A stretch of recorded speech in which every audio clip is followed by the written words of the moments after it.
With the recent release of Part 2, the bloody path chosen by the young Duke Paul Atreides is now nearly complete, bringing the final events of the first book to a close. If you've come here wondering whether Dune Part 2 is good or bad, you can go ahead and book your ticket right now, because there are simply no words for the sequel to Dune other than outstanding. Sitting in the theatre, I found myself wondering how long it has been since a work of this caliber was last created. An epic science fiction story with a touch of the mythic, something Hollywood seems to have completely forgotten in recent years. Fortunately, Denis Villeneuve is still here, once again proving that he is one of the most talented directors in contemporary cinema. Like the powerful rise of the Freeman people, Dune Part 2 is receiving praise across review platforms, even at one point surpassing The Shawshank Redemption to become the highest-rated film on IMDb. So, what is it about Dune Part 2 that has critics and audiences around the world so enthralled? Right now, let's dive into FanFilm's review of Dune Part 2, the blockbuster that kicks off 2024.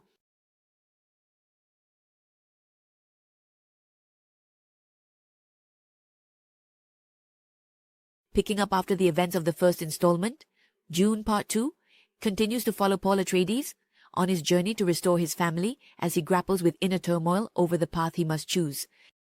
After the defeat during the Harkonnen raid, Paul goes into hiding with the Fremen of planet Arrakis and begins learning how to live among them. However, at the same time, various political schemes from numerous factions are turning their attention toward the planet with the richest supply of spice in the universe. Each of them has their own plan to make their family the ruler.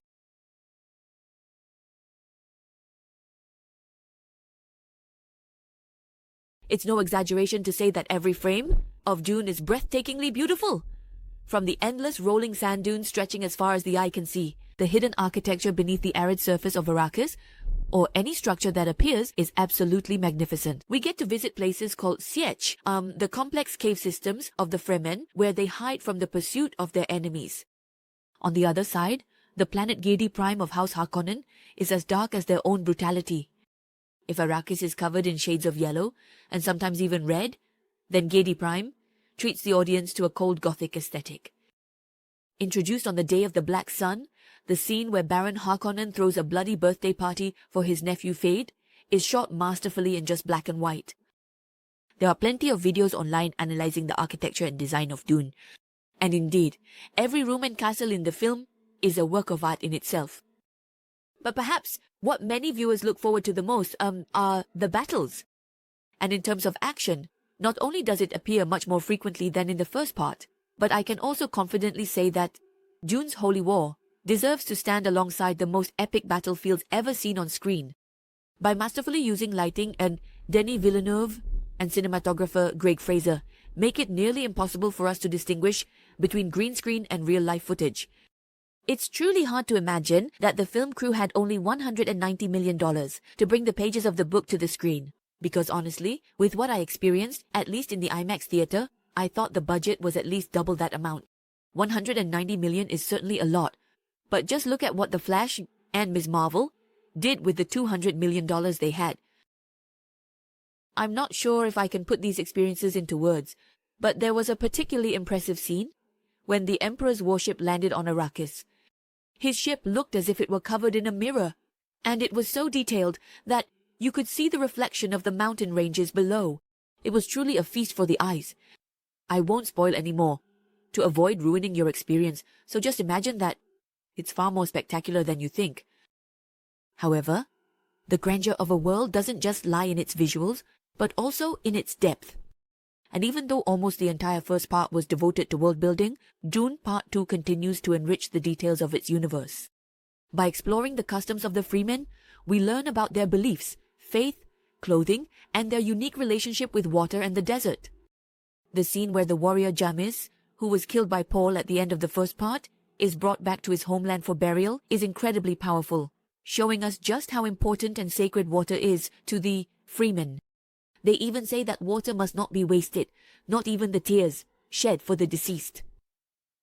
The Freeman tribe is also divided into northern and southern groups, each with their own opposing beliefs and religions. In particular, the fictional language in the film is recreated to be as authentic as possible. Denis Villeneuve shared that He even had a language supervisor to monitor every tiny pronunciation detail of the actors. And all of the aforementioned elements are extremely important to the plot, as Paul Vaughn needs this knowledge to earn the trust of the desert warriors. With such a vast and multi-layered world, Denis has brought the pages of the book to life in the most vivid way possible. And finally, there are two names that have made significant contributions to the success of Dune. First, we have to mention Hans Zimmer, but a master who, as always, makes us tip our hats to his soundtracks. And second is Jacqueline West, the film's costume designer. It's no exaggeration to say that the American designer has created masterpieces. This time, the spotlight perhaps belongs to the Bene Gesserit sisters. In the film, we have three characters, the Reverend Mother Jessica, Princess Irulan, and a Bene Gesserit sister, played by Lea Seydoux. Their outfits not only highlight the personalities and unique aesthetics of their respective houses, but also represent a perfect blend of sci-fi fashion and epic Catholic-inspired elements. I was absolutely captivated by these two outfits. Princess Irulan's outfits are truly incredibly creative.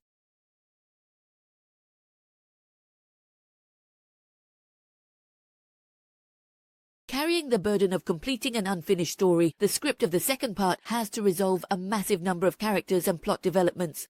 As a result, many viewers may feel that the new plot points and characters are introduced somewhat hastily.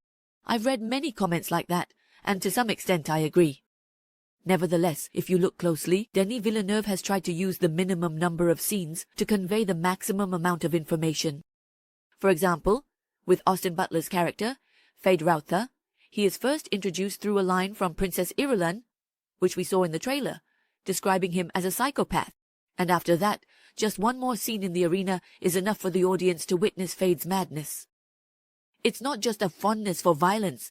With the way he looks at his enemy's knife, about to take his own life with such delight, we can also see that he craves pain in a truly twisted way. And then we remember that this guy even dared to use his own tongue to test whether the blade was sharp enough. It's precisely these tiny details that further build up the character's personality. That's why his decision at the end of the film is completely convincing. A beast who doesn't really care about life or death. Princess Irulan is the same. Her screen time is extremely limited, but with just one scene, if you've watched it, you'll notice that, when she glances at Paul, and then at Chani, the audience can immediately understand what they're thinking. And even better, all of this is conveyed without a single line of dialogue, so if you feel like you're having trouble keeping up with the developments, pay attention to the character's subtle gestures. Like when Baron Harkonnen struggles to crawl toward the Emperor's throne, or even in the glances the characters exchange with each other. These moments reveal a lot about their inner thoughts, and I think that's a truly high-level way of storytelling. When even the supporting characters are crafted with such care, there's probably no need for more praise for Paul. The journey of the young Duke becoming a leader doesn't have a single wasted moment. He has very clear motivations for either opposing or following the prophecy, so that, when he finally puts the family ring back on his finger, the audience is completely convinced that this is destiny unfolding. Just like how Paul's eyes gradually turn blue, the boy he once was has now become a guide for others. The relationship between Paul and Chani also develops very naturally. It's not exceptional, but just enough to elevate the emotions in the final act. This meticulousness benefits greatly from a cast full of talented stars and a tight script. Timothée Chalamet has showcased his full range of talent, and the 28-year-old actor proves that he is currently one of the brightest young stars in Hollywood. Rebecca Ferguson, Josh Brolin, Stellan Skarsgård, Dave Bautista, Zendaya, and Lea Seydoux are also all familiar names to the audience. That's why the film's 3 hours did not pass quickly and were filled with emotion. The movie also leaves open the story of another equally important character played by Anya Taylor-Joy, and hopefully the third part of Dune will soon become a reality.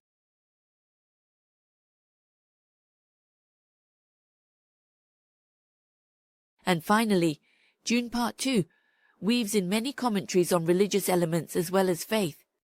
As we already know from the first part, the Bene Gesserit spread the prophecy that the Freeman's Messiah was about to appear, which led them to believe that Paul was Lisan al-Gaib, or the voice from another world. In reality, this was a political scheme to bring the Freeman under Paul's control. In the film, this faith plays a crucial role in every decision made by the Fremen people. Whether Paul receives special treatment or is feared, it all stems from this prophecy. And so, when the story comes to an end, the film prompts the audience to question whether everything was truly destiny there, or if the signs had been planted by those in the shadows to make everyone believe it was the will of the gods. Faith is hope. It makes the Freemen believe in a Messiah who will lead them to paradise. But as we can see, faith can also be exploited to bring about political gain and absolute loyalty. The Fremen are willing to die in Paul's name for a cause they follow without hesitation.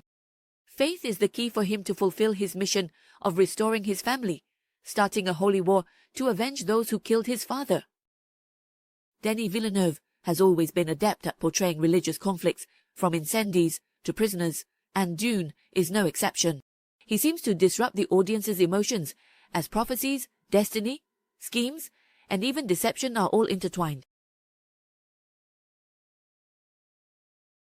An outstanding work, Dune Part 2, feels like it quenches my thirst after a first installment that left so many things unresolved.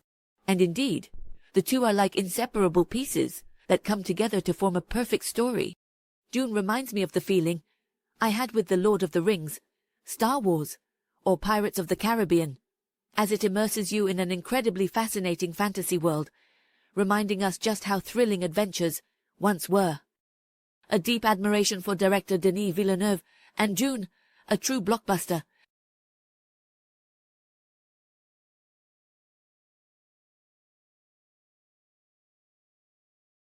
Here. Asus baby.